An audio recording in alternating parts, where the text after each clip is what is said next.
Hello again, and welcome to another edition of the SU Sports Corner. I'm joined once again with Coach Tom of the volleyball team. Now, Coach, congrats on the win last night, making it to the Landmark Conference Finals. You said it was going to be important to come out strong against those guys after playing them just 2 weeks before. Were you happy with your play from start to finish? I was. We had a couple things we had to overcome. Our setter, basically your quarterback of the volleyball team, had gotten injured last week. We weren't sure if she was going to be back. So we had worked on a lot of contingencies. Fortunately, she was cleared to play.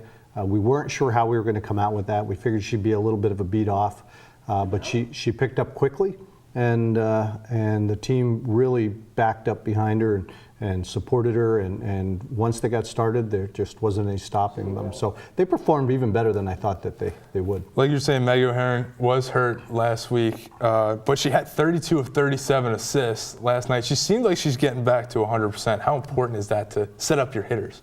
Oh, it's crazy important. It's a tempo thing. They're used to hitting a certain tempo ball, and after about 3 months of seeing that same kind of a set, that's what they're used to swinging at the hitter. So everything is built into repetition.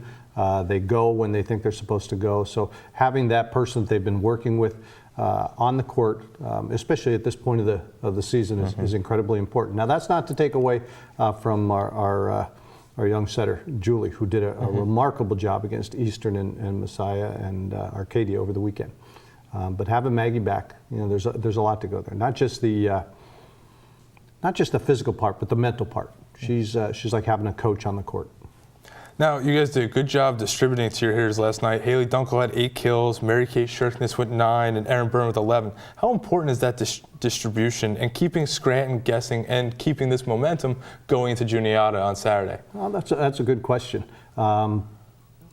There's so much that goes into that distribution. It's not just trying to throw the ball out and making sure you have equal numbers around. First, you have to assess who's doing what, who's hitting well, who's getting to a gap that we can see the floor through, we can hit the floor. So it's actually up to those hitters to get themselves free, and then Maggie will decide where that ball goes. And if she sees that we're creating enough disturbance to the defense, she'll distribute it all the way across. Crazy important. It really is, because when you get a one-on-one situation with a blocker, you should win that almost every time. And that's what we're trying to create. Now, going to the conference championship against Juniata, who's been the powerhouse of the conference the last few decades, you guys took the first set from them at home this season. What is it going to take to pulling off this win and getting that first conference championship? Competitive toughness, mental. That's all it is. We have the guns, we have the horses. We're able to do the same thing, if not better than some of the things that they can do.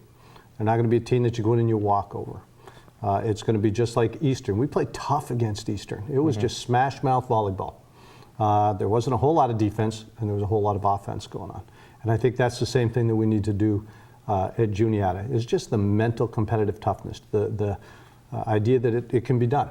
Like you said, they haven't been beaten in a long time, and they have never been beaten from a conference opponent in any match.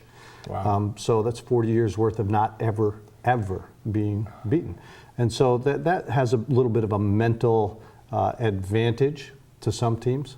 But I think that we've worked long and hard on getting the right folks in our gym, that doesn't matter to them.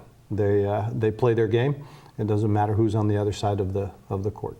Coach, once again, good luck this weekend, and thank you for joining me today. Thank you.